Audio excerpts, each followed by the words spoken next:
क्या आप लोग कैलिफोर्निया के रॉक बैंड ध्वनि के आविष्कारक द बीच बॉयज के बारे में जानते हैं? नमस्कार दोस्तों, मेरा नाम शकुंतला राव है। Welcome to my YouTube channel SKR GKGS हग। Chapter 1 the Beach Boys. प्रश्न 1, अमेरिका में द बीच बॉयज किससे संबंधित है? ए, अमेरिकन लड़कों का समूह जो समुद्र तट पर काम करते हैं। बी, अमेरिकन लड़कों का समूह जो समुद्र तट पर अल्पाहार बेचते हैं।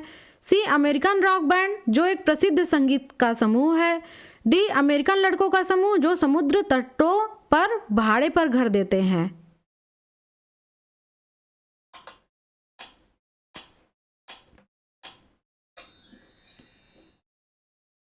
इसका सही उत्तर है सी, अमेरिकन रॉक बैंड जो एक प्रसिद्ध संगीत का समूह है।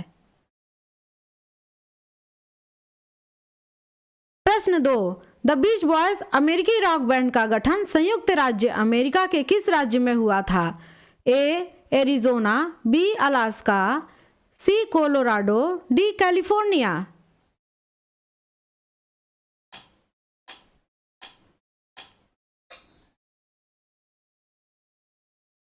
इसका सही उत्तर है डी, कैलिफोर्निया।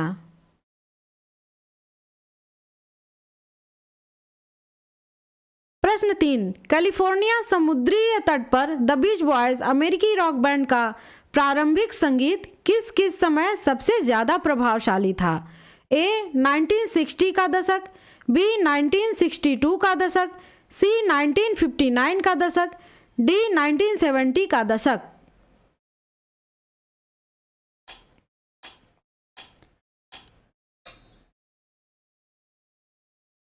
इसका सही उत्तर है ए, 1960 का दशक।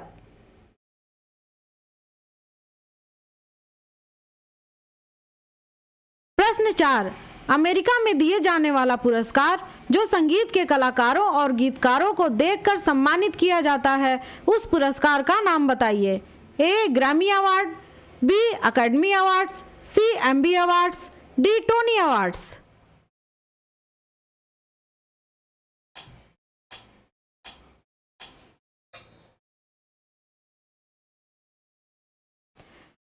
इसका सही उत्तर है ए, ग्रैमी अवार्ड्स।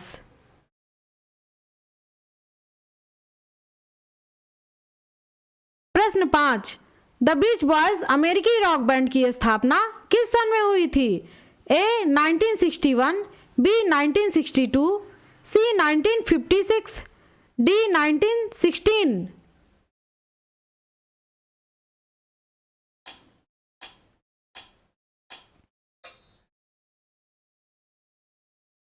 इसका सही उत्तर है ए, 1961।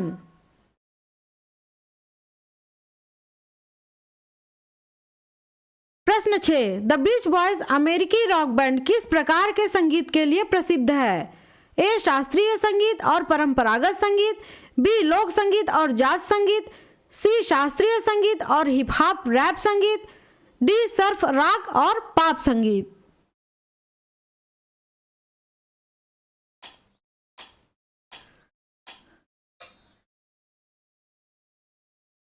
इसका सही उत्तर है डी, सर्फ रॉक और पॉप संगीत।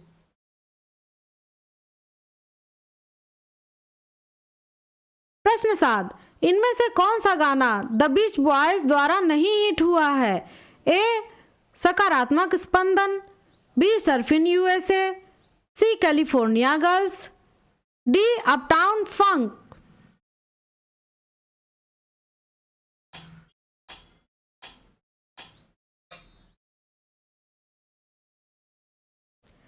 इसका सही उत्तर है डी, अपटाउन फंक।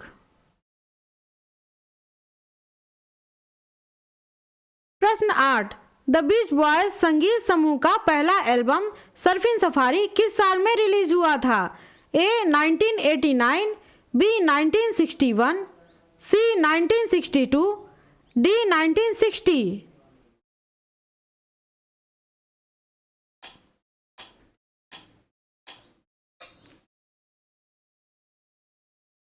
इसका सही उत्तर है सी, 1962।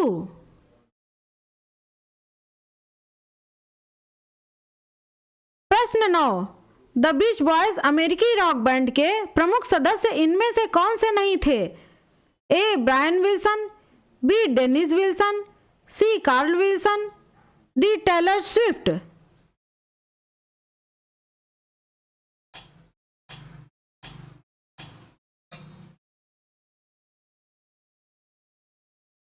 इसका सही उत्तर है डी टेलर स्विफ्ट। प्रश्न 10, द बीच बॉयज अमेरिकी रॉक बैंड के प्राथमिक नेता, संगीतकार और निर्माता कौन थे? ए Michael Jackson, B Bruno Mars, C Brian Wilson, D Ariana Grande.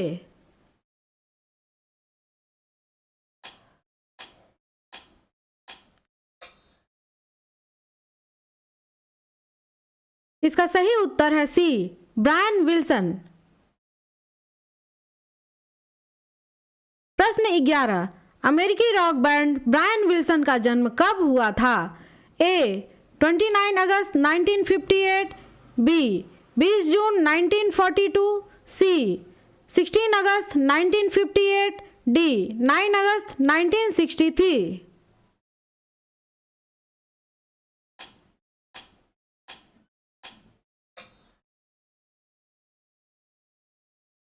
इसका सही उत्तर है बी 20 जून 1942।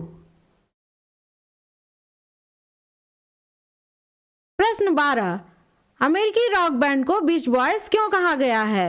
ए क्योंकि वे समुद्री ध्वनियों को सुनकर अपने संगीत को आयाम दिया करते थे, बी क्योंकि वे समुद्री आवाजों का संगीत बनाते हुए धमाल मचाते थे, सी क्योंकि वे समुद्र के बीच में जाकर अपने संगीत को आयाम दिया करते थे, डी क्योंकि उन्होंने समुद्र तटीय संगीत संस्कृति से प्रभावित होकर संगीत को आयाम दिया।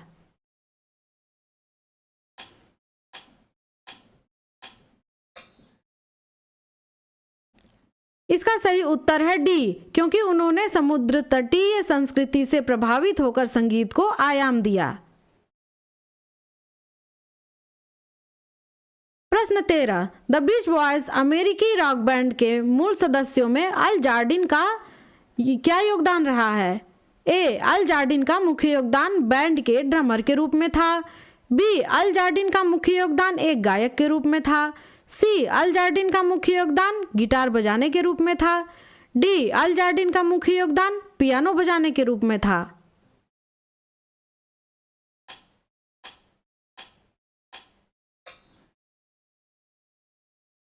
इसका सही उत्तर है ए अल जार्डिन का मुख्य योगदान बैंड के ड्रमर के रूप में था। प्रश्न 14, अमेरिकी rock band the Beach Boys का 14वां स्टूडियो एल्बम का क्या नाम था? ए फ्रेंड्स 1968, बी 20x20 1969, सी सनफ्लावर 1970, डी सर्फ्स अप 1971।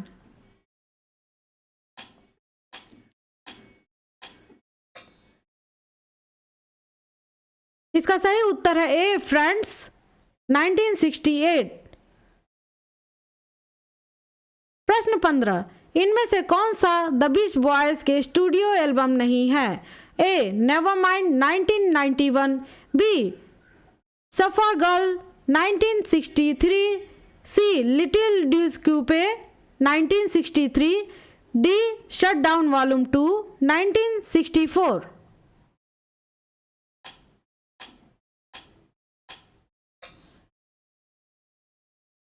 इसका सही उत्तर है ए नेवरमाइंड 1991। प्रश्न 16, इनमें से कौन सा संकलन एल्बम अमेरिकी rock band the Beach boys से संबंधित नहीं है? ए इंडलेस समर रिलीज तिथि 24 जून 1974, B spirit of America release तिथि 4 जून 1975, सी डेंजरस रिलीज तिथि 26 नवंबर 1991, D made in USA release तिथि 1986।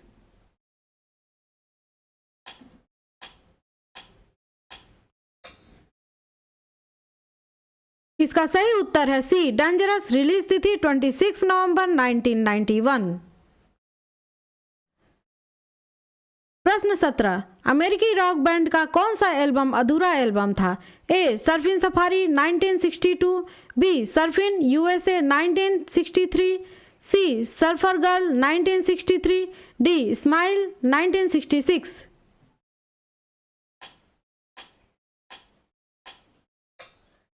इसका सही उत्तर है डी स्माइल 1966। प्रश्न 18, अमेरिकी rock band the Beach Boys का एक अधूरा एल्बम स्माइल का क्या उद्देश्य था? ए व्यापारिक मूल्यों को बढ़ावा देना, बी सांस्कृतिक महत्व देना, सी 1966 एल्बम पेट साउंड्स का अनुसरण करना, डी कला और संगीत का आदान प्रदान करना।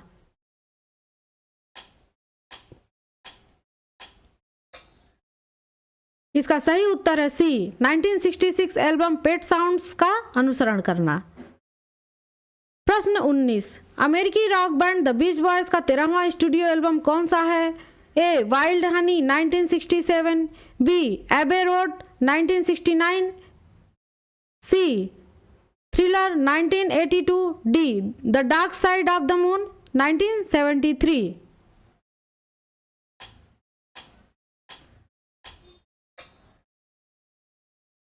इसका सही उत्तर है ए वाइल्ड हनी 1967। प्रश्न 20, इनमें से कौन सा अमेरिकी rock band the Beach Boys का 19वां स्टूडियो एल्बम है जिसे 8 जनवरी 1973 को रिलीज किया गया था? A summer dream the best of the Beach Boys 1990, B good vibrations 30 years of the Beach Boys 1993, C ultimate Christmas 1998 and D Holland 1973।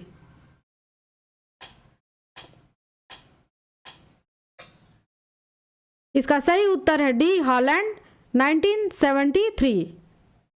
प्रश्न 21, live in London 1970 album के बाद द बीच बॉयज का पहला और अंतिम लाइव एल्बम कौन सा था? A the Beach Boys in concert 1973, B Adele 21 2011, C U2 the Joshua tree 1987, D Eminem the Marshall Mathers LP 2000।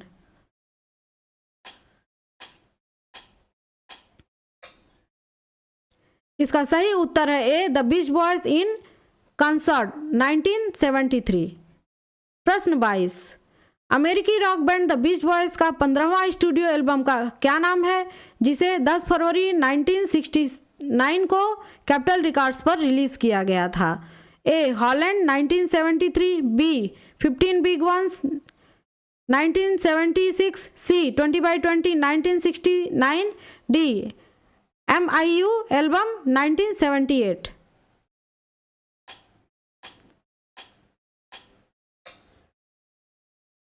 इसका सही उत्तर है सी 20x20 1969। प्रश्न 23, वह कौन सा स्टूडियो एल्बम है जिसके अधिकांश रिकॉर्डिंग के दौरान ब्रायन विल्सन बीमार होने की वजह से एक मनोरोग अस्पताल में भर्ती थे? A 20x20 1969, B summer in paradise 1992, C stars and stripes volume 1 1996, D that's why God made in the radio 2012।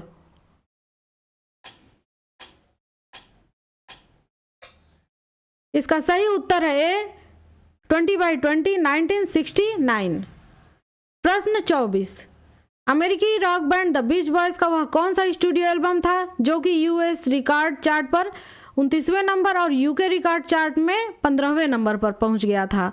A sunflower 1970, release date 31 अगस्त 1970, B surf's up 1971, release date 30 अगस्त 1971, सी हॉलैंड 1973, रिलीज डेट 8 जनवरी 1973, D 15 big ones 1976, release date 5 जुलाई 1976।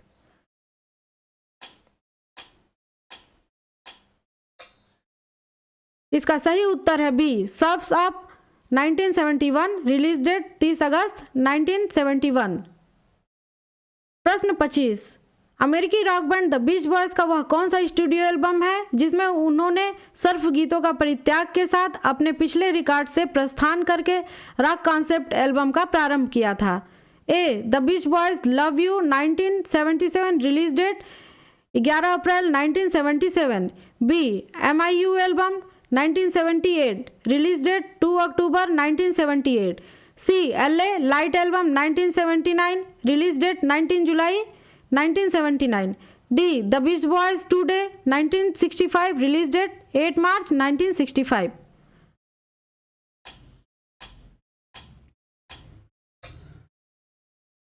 इसका सही उत्तर है D. The Beach Boys today 1965 release date 8 मार्च 1965। प्रश्न 26, द बीच बॉयज का वह कौन सा संकलन एल्बम एंडलेस समर है जो 43 के चार्ट यात्रा के दौरान अमेरिका में नंबर 8 पर पहुंच गया था? A. The Beach Boys 1985। B. Still cruising 1989। C. Summer in paradise 1992। D. Spirit of America 1975।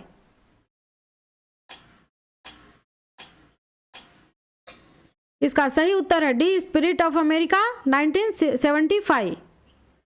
प्रश्न 27, अमेरिकी rock band the Beach Boys का वह कौन सा एल्बम है जो शुरुआत में इसे संयुक्त राज्य अमेरिका में हल्की आलोचनात्मक प्रतिक्रियाएं मिली और वहीं दूसरी यूनाइटेड किंगडम में सबसे प्रगतिशील पॉप एल्बम के रूप में प्रचारित हुआ? ए. पेट साउंड्स 11वां studio album 1966। B. Surfin safari पहला studio album 1962। C. Surfin USA दूसरा studio album 1963। D. 15 big ones 8वां स्टूडियो एल्बम 1976।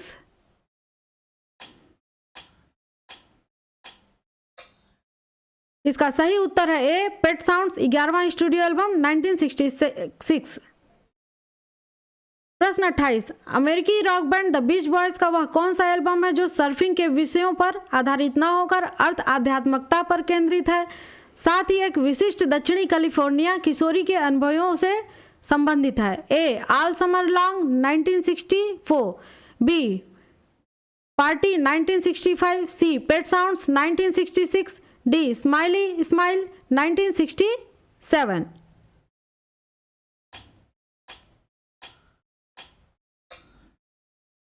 इसका सही उत्तर है A. All summer long 1964।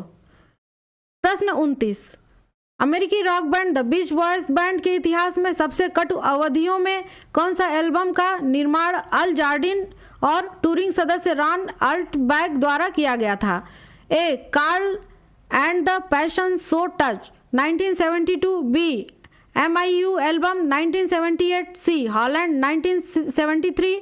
D. 15 big ones 1976।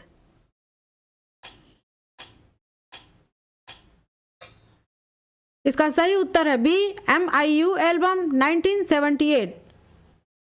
प्रश्न 30, अमेरिकी rock band the Beach Boys का वह कौन सा एल्बम पहला CBS रिकॉर्ड्स के माध्यम से जारी किया गया था, साथ ही साथ बैंड के सदस्यों के बीच कटुता की अवधि के दौरान रिकॉर्ड किया गया था? A. LA light album 1979। B. Keeping the summer alive 1980। C. The Beach Boys 1985। D. Still cruising 1989।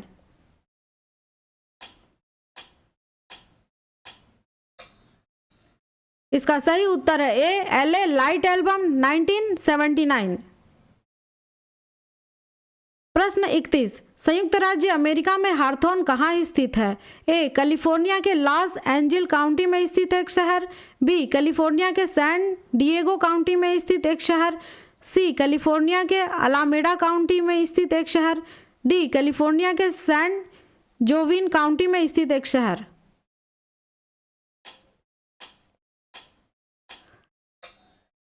इसका सही उत्तर है ए. कैलिफोर्निया के लॉस एंजिल्स काउंटी में स्थित एक शहर।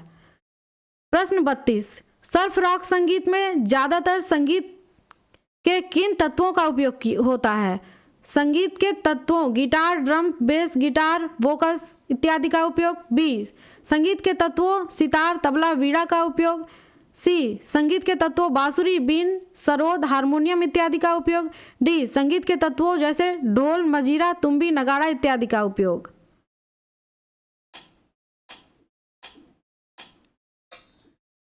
इसका सही उत्तर है ए, संगीत के तत्वों जैसे guitar, drum bass guitar, vocals इत्यादि का उपयोग। प्रश्न 33, ग्रैमी पुरस्कार की शुरुआत सबसे पहले किस सन में और कहां हुई थी? ए 1959 सन में कैलिफोर्निया के लॉस एंजल्स काउंटी में, बी 1989 सन में संयुक्त राज्य अमेरिका के न्यूयॉर्क सिटी में, सी 2002 सन में भारत में के महाराष्ट्र स्टेट में, डी 1994 सन में यूरोप के पेरिस शहर में। प्रश्न 33, ग्रैमी पुरस्कार की शुरुआत सबसे पहले किस सन में और कहां हुई थी? ए 1959 सन में कैलिफोर्निया के लॉस एंजल्स काउंटी में, बी 1989 सन में संयुक्त राज्य अमेरिका के न्यूयॉर्क सिटी में, सी 2002 सन में भारत के महाराष्ट्र स्टेट में, डी 1994 सन में यूरोप के पेरिस शहर में।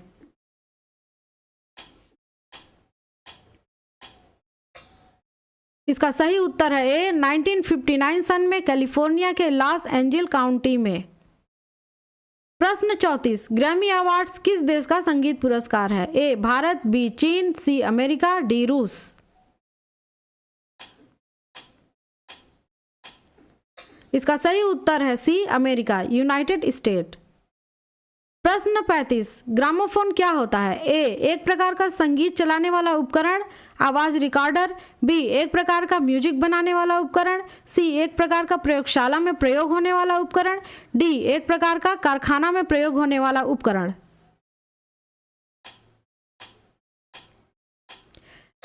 इसका सही उत्तर है ए एक प्रकार का संगीत चलाने वाला उपकरण, आवाज रिकॉर्डर। प्रश्न 36, द बीच बॉयज के सबसे पहले एल्बम का नाम बताइए। A surfing safari, B pet sounds, C sunflowers, D surfing USA.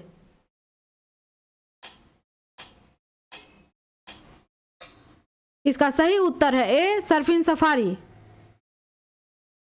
Thank you so much for watching my video. Please like, share, comment on my video and subscribe to my channel.